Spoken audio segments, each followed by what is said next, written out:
Over the years, our beautiful city, Washington, D.C., has developed into a large, multicultural society. There are so many career opportunities that draws people to this beautiful DMV area. Tourists travel from far and near to see the National Monument, the Lincoln Memorial, and many historical museums. And you can find any type of food you desire in these diverse localities. But underneath all the beautiful and charmed attractions, there's people like you and I that struggle from day to day with normal issues. There's also people in the DMV area that suffer from anxiety, PTSD, depression, and other mental health issues. Some issues are caused by traumatic incidents, and some issues are caused from daily situations that we find ourselves stumbling into just by living our normal lives. We are often taught as children to watch what you say or don't talk too much. But right now and today, we are stopping the silence. DMV Madam D is here to tell you you are not alone. And this is your platform to help stop the silence. We will discuss daily issues in which we all struggle with as regular people who simply just want to live in content and comfortable in our normal lives. Do not feel the need to keep your mouth covered about your emotions and feelings. It's okay to not be okay. So uncover your mouth, DMV, and welcome Madam D in Stopping the Silence.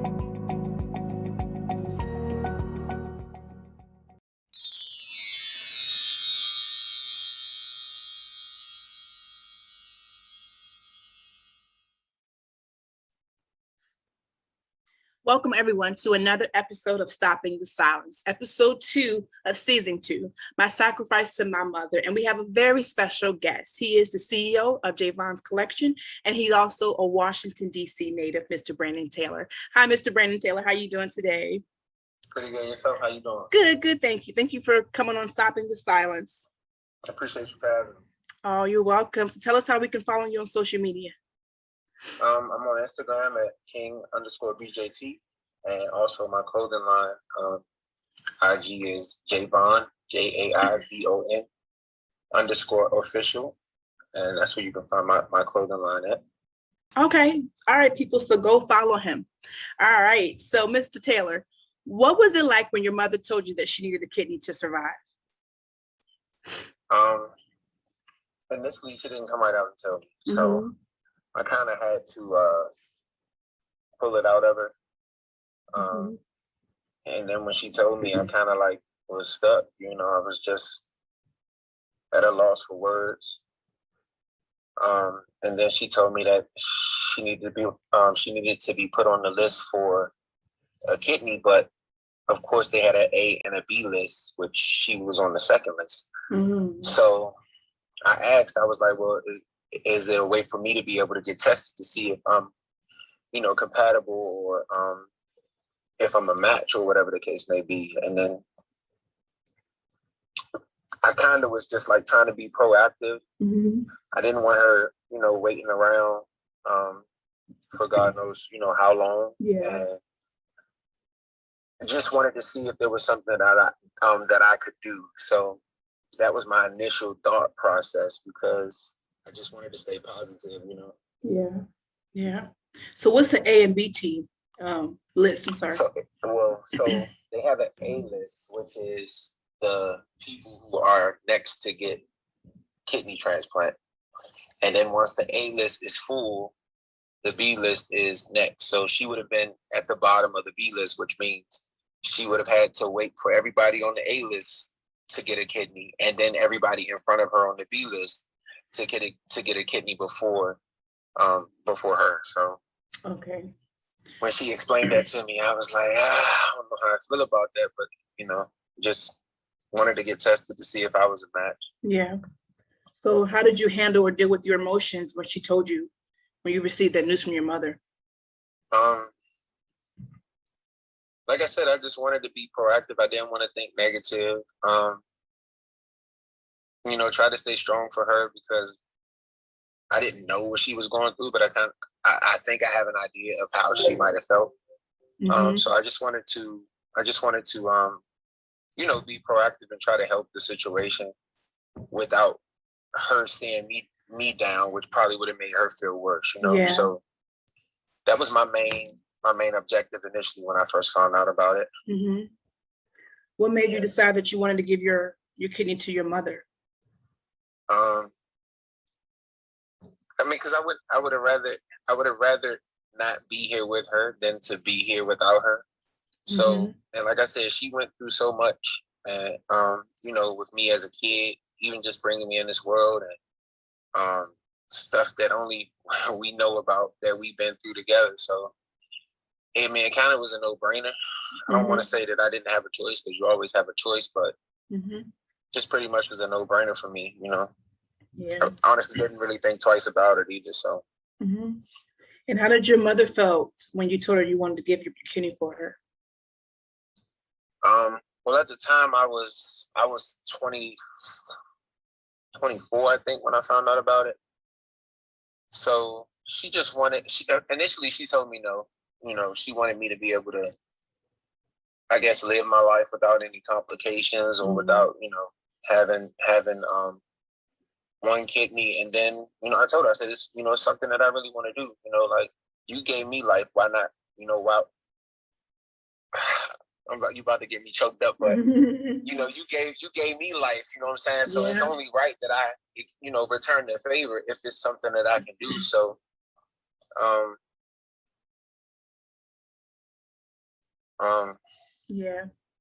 what was the question?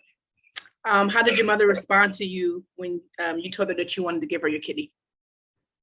Like I said, she didn't want me to do it initially, and then I guess she came around after she saw that I was adamant about wanting to do it. Yeah, that's the answer. That's the answer to that one. Let me ask you this. I know this is kind of one of the questions that we didn't discuss, but did you feel, being the only child, did you feel like you were really obligated to give it to her since she was the only child that could give it to her? Obligated is a strong word. No, I didn't feel obligated. It was just something that I wanted to do. Like, it was something that I don't know. I did my research on, the kidney stuff, and once I realized that I could live with one, like I said, it was really a no-brainer.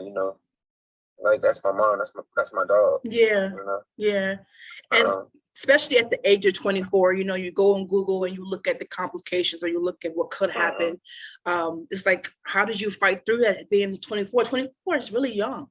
How did you fight through that? Honestly, I don't know. Like I said, I just didn't think about it. I always tried to stay positive with the situation. I went through maybe 9 or 10 months of preparation, to see if I was even compatible. From finding out the blood type was the same, to finding out that, I was healthy enough to do it, which I actually had to lose like 10 or 15 pounds to be able to do it. So just different little things that I had to do to prepare myself for it, like just like, even thinking about it, I get past it, and I'm happy that she's here, and I don't think about it as much. But just taking myself back to that time, I was stronger then than I am now, because I just wanted to be strong for her, But now when I think about it, you think about what could have happened, and just thankful that it turned out the way that it is, because June 21st made 8 years. Wow. So, and she's doing fine. So that's the most important thing. I don't regret it. I don't look back on it. I didn't feel obligated. I just felt like it was something that I wanted to do. And I know that if the roles were reversed, she would have been the first to do the same. Yeah. Did you have support from your family or from your friends? Because that's a big decision. Were people in your ear encouraging you, or you were really kind of alone in the situation? More so alone. I'm not really the open type when it comes to talking about personal stuff. I'm more so just kept it between my mom and I. Mm. You know, I didn't want it to feel like I was doing it for some type of clout or anything like that. So I kept a lot of the stuff to myself, you know, because it was really just something that I wanted to do. Yeah. You know, even now it's hard for me to go into detail about it, but because because it was you that asked me, I didn't have, have a problem doing it, but I rarely talk about it, unless it's between me and her, or if the anniversary comes up, I may post something, just being thankful that, everything turned out okay, because everybody's, doesn't. Yeah. And I want to thank you for opening up too, because that's a big topic for us, because it opened up past wounds, and so I appreciate you for doing that. So take us into the operating room. Like, what was it like?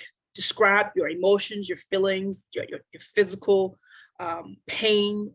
Take us in the operating room with you. Okay, so initially I had never had surgery or anything before, so I didn't know what to expect. And I honestly don't remember much, because I remember them coming in and putting something in my IV, and then I just remember floating away, honestly. Wow. I remember them saying, like, count backwards from 100, and before I got to 99, I was waking back up again. So as far as being in the operating room, I can't tell you, but I know after, it was just a blessing, man. I had surgery, 11-hour surgery, and was able to go home the next day. Wow. Was able to leave the hospital the next day, was pretty much healed within a week. So, I mean, that's awesome. I couldn't ask for a better surgery. I couldn't ask for it to go any better than it did. It's blessed, man. Yeah. So as they was wheeling you in the wheelchair to the operating room, were you having any regrets, or did you want it to go back? What was your emotions like then? I didn't have any. I prayed the whole night before, and probably every night leading up to the actual day. Because like I said, I went through maybe 9 or 10 months of, you got to go see the radiologist. You got to go see the anesthesia, just trying to make sure that everything was intact. So like I said, I just prayed. I listened to Fantasia the whole way to the hospital. And I was calm, I was calm. And I just, whatever happened at that point. I didn't really think much of it. Yeah. And I came and visited you. Maybe it was a couple of days. No, it was the next day I saw you, right? And was I still at the hospital? I was still at the hospital, right? Yeah, you was still at the hospital when I came and visit you. And I was walking, I think. Yeah, but you were like, it was like amazing to see you. It was like a surgery never happened. You recovered very well. Yeah, for her, it took her a little longer. But like I said, the next day I was already walking, and I was able to go home the next day, man. So couldn't have asked for it to go down any better than it did, So she stayed in the hospital a couple of days later than you? She stayed in the hospital, I think 3 days, and then was able to go home. Okay. And I think majority of her stay there was that they just wanted to make sure that her body didn't reject it, but she did pretty good too, and of course they told me I could go home, but I stayed, until they released her. So. Yeah. So the first time that you saw your mother after the surgery, what was that like? Like, I know it was totally different, but what was that like? Unexplainable. I know it was.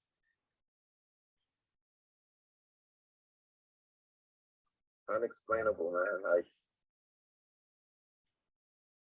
Yeah. Yep. That blessing, right? Yeah. Just happy to just see her, even though I could tell she was in pain, but just to know that, everything went well.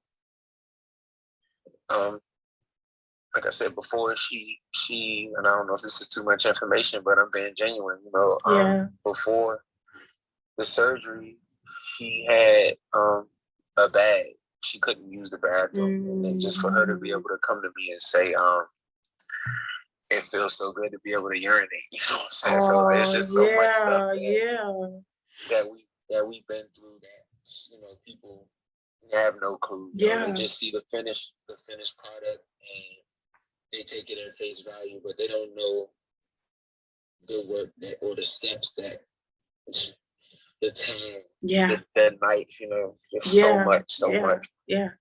And it makes us think like we take so much for granted.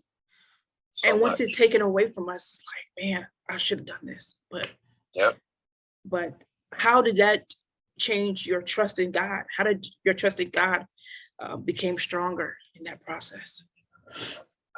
I don't know if it became stronger because I never doubted it, Mm-hmm. I never doubted God, so my trust was there, which is why, like I said, when I went into surgery, I prayed and I left it at it's gonna be what it's gonna be, If everything is meant to go well, it will. If it's not meant to go well, it won't. Right. But I've always carried, stuff like that. Mm-hmm. Mm-hmm. So if someone was out there now needed a kidney, what would you say to give them hope?